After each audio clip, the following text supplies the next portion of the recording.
Hey everyone, so you know I'm always on the lookout for a great value when it comes to wine. Now, I stumbled across the Wall Street Journal Wine Club and I received something in the post offering me an introductory price of $90, including shipping, for 14 bottles of wine. My hope is that this is going to be an opportunity for someone to be able to explore the world of wine, get some excellent bottles at a great price. What I want to do is I want to crack this open. Let's take a look at each of these bottles. Let's do a tasting and let's see, is it worth it?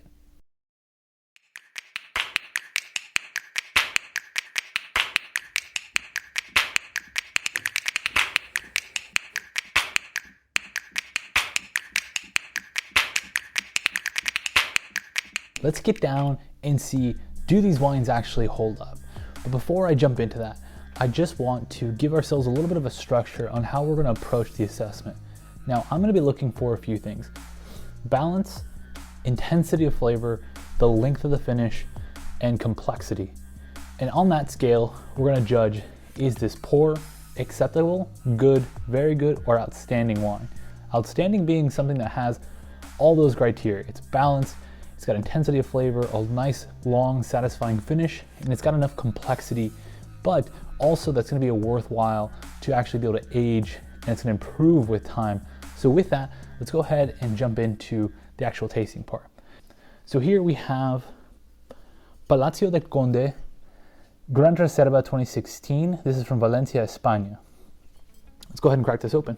This is a Tempranillo based wine, very common from what you would expect from Spain. It retails at somewhere about $15. Online, on a 5-point scale, it generally rates around 3.4. Nice bit of tartness, some red fruit. You're not really getting any secondary notes. You get a lot of kind of the oak on this, and you get this nice kind of cocoa-y, chalky finish. I'd say this is a really good introductory wine to get into Spain, but again, not age-worthy. Wouldn't say this is outstanding. It's good. All right, let's move on to the next wine. Cheers. So now we're looking at Chateau Lacroix. This is a 2022 Vin de Bordeaux, which essentially means that it's going to be a blend from various regions. It's not going to be one particular estate or one particular region. It's going to be a little bit of a blend. According to the label here, it's 85% Merlot, 15% Cabernet Sauvignon. As far as retail, it goes roughly about $16, and then it's been rated about 3.8. I'd say this wine is good, not great. In terms of the balance itself, it leans towards more of that kind of oaky, smoky taste. You don't get as much of that fruit flavor kind of carrying forward. The length kind of leaves me down. I'd say probably this is closer to maybe a 3.5, 3.6. So moving on to our final wine, J.O.P., also known as Rodolfo Sadler, 2022 from Mendoza, Argentina. This is a Malbec-based wine. It retails for about $13 and is rated about 3.9 online. Already, that's a very pleasant Malbec. It seems like they were very restrained with this. It's not the kind of overwhelming, overpowered Malbec that you would normally expect, where you get just a ton of fruit, a ton of tannin, a ton of oak, and they kind of throw everything at you. This is a very restrained and elegant Malbec. I actually really enjoy this. Balance is very well done. This is a very pleasant wine to drink. Intensity, pretty good. Length lets me disappointed. Complexity lets me down. This is a good wine in terms of assessment. Now, I'm maybe being a little harsh on this wine. It is very tasty, really cherry, blackberry, strawberry, raspberry flavors. Again, 3.8, 3.9 as far as the wine goes. We're gonna move on to the Black Stump. This is a 2022 wine from Southeast Australia. It retails for $13. It's rated 4.0 online. It's a blend with Durif, which is 60%, and then 40% Shiraz. Now, Shiraz, you may know it as Syrah. It's a different style with Australia because you get all that extra heat. You get a lot more color, ripeness, named it Shiraz, to kind of differentiate the style of wine. Lovely, luscious, fruit-forward wine here. Lovely balance. Intensity of fruit is there. The length is good.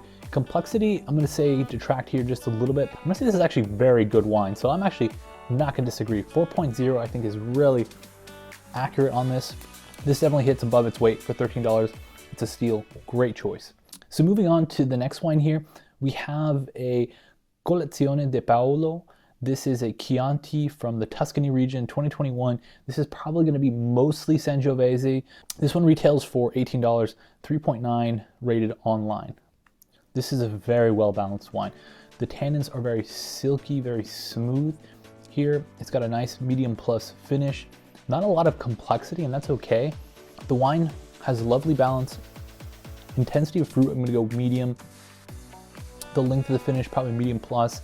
And then in terms of complexity, it tends to be a pretty one-hit wine. I'm gonna say this is good moving into very good. You know, I think 3.9 is maybe a little generous for this wine, so probably gonna be more like a 3.5. In terms of just like everyday drinking, very, very lovely, incredibly approachable, elegant wine that I think most people would enjoy drinking. Now, moving on to our next wine, excited for this one. Bottle Poetry. This is 2022. It's just labeled as California, so it's probably a few different regions, and it's a Pinot Noir. So balanced, very balanced wine. Intensity, I'd say lacking a little bit. In terms of the length of the finish, I'm gonna go, medium plus on this. In terms of complexity, not particularly complex. It kind of quickly dies off, and you get this lingering taste of the kind of oak, dill, coconut. I'm gonna say this is probably an acceptable to good wine. It's not particularly well made. So the final red that we're going to look at here was supposedly the gift bottles that Wall Street Journal includes in this. This is Antonio Federici Rosso 2021. It's made just outside of Rome. So 60% Montepulciano, 40% Saisonese.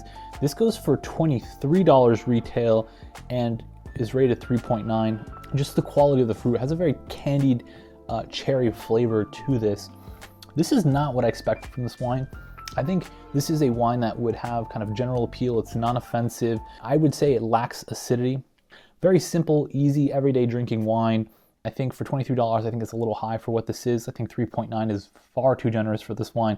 I'm probably gonna rate this maybe like a 3.2.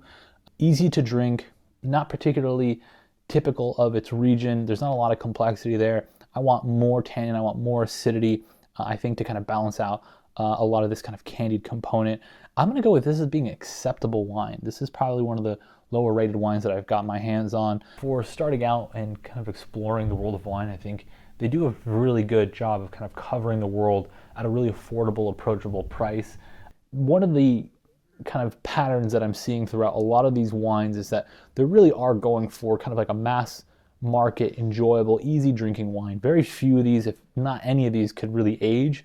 It's all about, is it pleasing to drink, which I completely respect. We all need some wines that we can drink each day and each night, but not something that I'm going to age, not something I'm going to drop a lot of money on. But if you're getting started, great value, very easy to drink, very approachable. Not necessarily the best like learning wines, but I think, for someone who's just getting started, I think these are all perfectly acceptable wines. So with that, if you like this content, please like and subscribe to the video. I want to keep drinking more wine. I want to keep drinking more wine with you, and I want to continue to help you get from 0 to 100 in your wine journey. It just takes a little bit of practice, a little bit of vocabulary, and a lot of drinking of wine. So hopefully you'll be there for the journey. Thanks all.